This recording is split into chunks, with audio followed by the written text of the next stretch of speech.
So you're listening because you want your English to sound, well, more natural, right? More confident. Exactly. Let's just jump right in. Today, we are tackling something really, really core.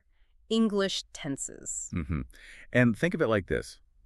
Getting these tenses down, it unlocks how you express exactly what you mean and, crucially, when it happened or happens.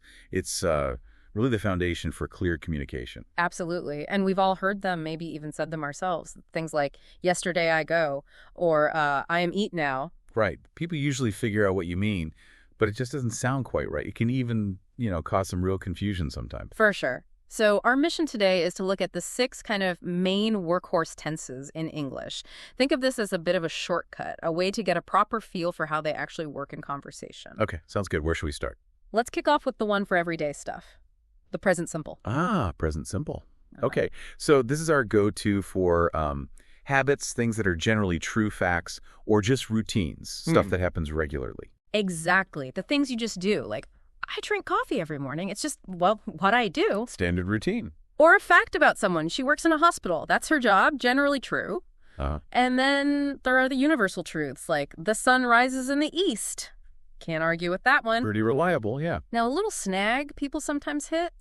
They try to stick the verb to be in there where it doesn't belong. Oh, right. Like hearing someone say, I am drink coffee. You hear that sometimes. Yeah. But the present simple for I, you, we, they, it just uses the basic verb form, the base. And for he, she, it's, you usually pop an S or S on the end. So just I drink, you go, we work. Simple as that. Keep it simple. That's the idea. Base form, mostly. Plain and simple. Okay, so that covers the regular, the routine. What about things happening like right now? Okay, for that, we need the present continuous.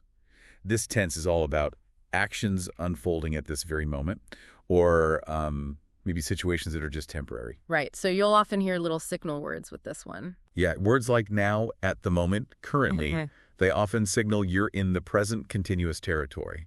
It's like taking a snapshot of this exact second. So I am learning English now. Hopefully true for you listening. Let's hope so.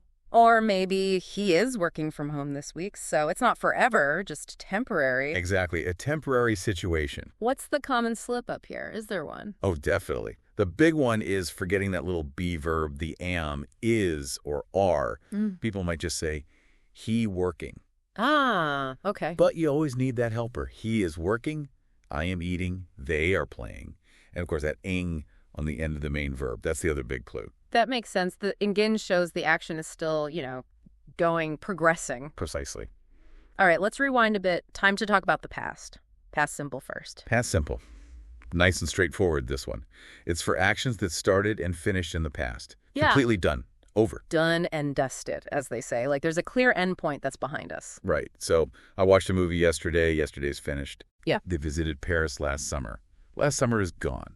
And you often get those time flags, don't you? Like yesterday, last week, in 2010, 2 days ago, words that nail down when it finished. Exactly. They pinpoint it. Now, there's a slight curveball with past simple. Uh-oh. What's that? Irregular verbs. These guys don't play by the usual rules, just adding ed.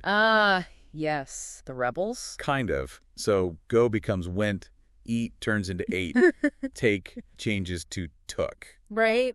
There's quite a few of them. It's just something you kind of have to learn as you go. They just have their own forms. They definitely do. Worth keeping a list, maybe? Okay, sticking with the past, but adding a layer. Past continuous. Right, past continuous. This one describes actions that were in progress at a particular moment in the past.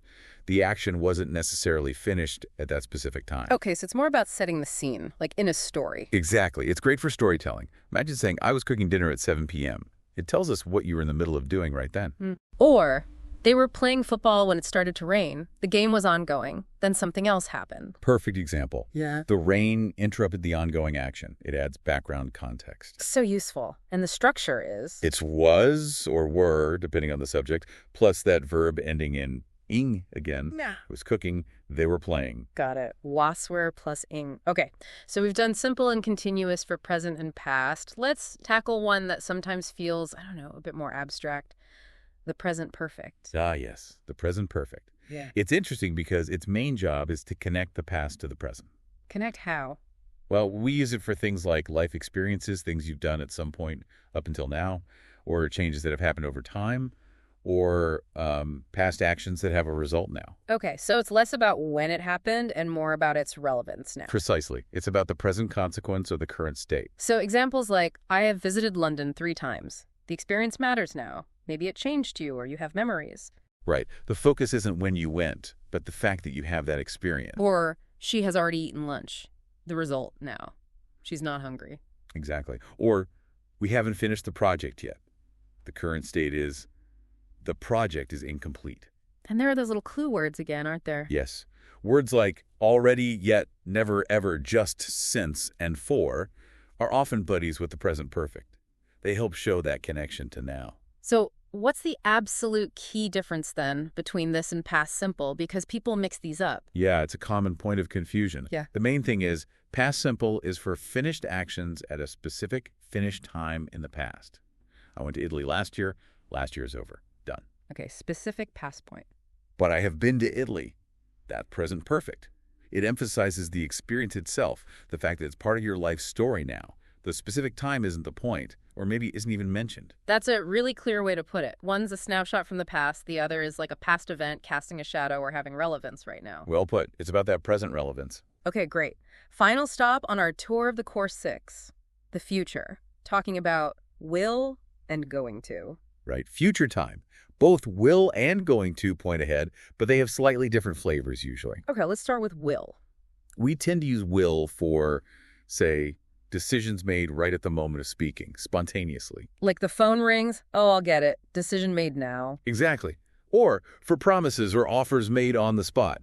Don't worry, I will help you with that. Okay, instant decisions, offers, promises. What about going to? Going to usually signals something that was planned before the moment of speaking, a prior intention. So like she is going to travel next month.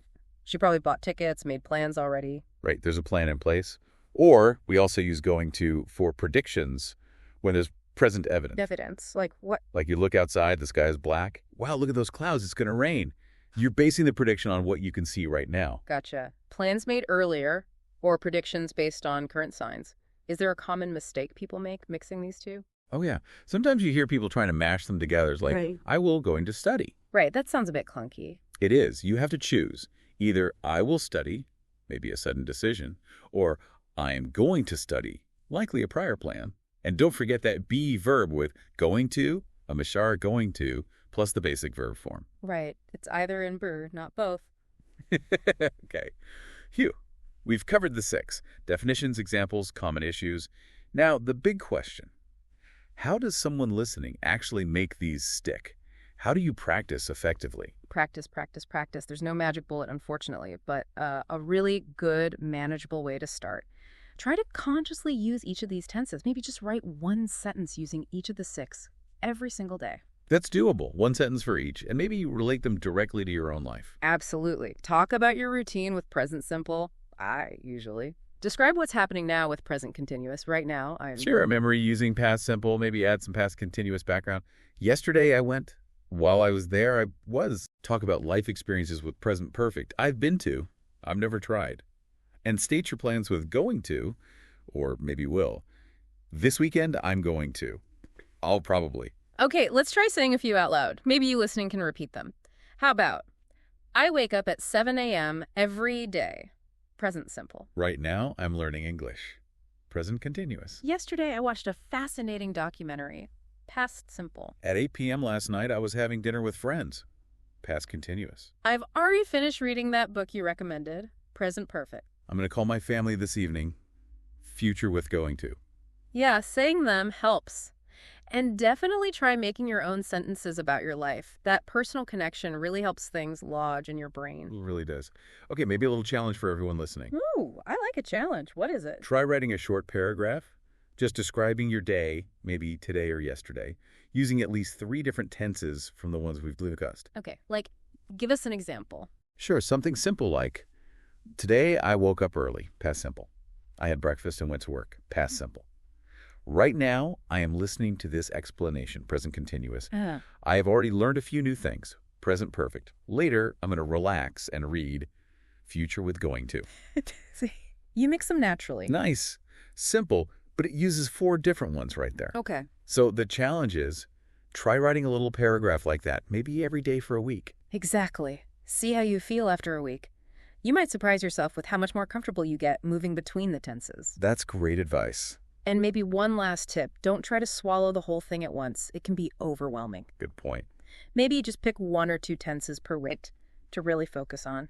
Use them And that's actively, speak them, write them, review them, and honestly, don't fear mistakes, please. They're not failures, they're just part of learning. Everyone makes them. absolutely crucial.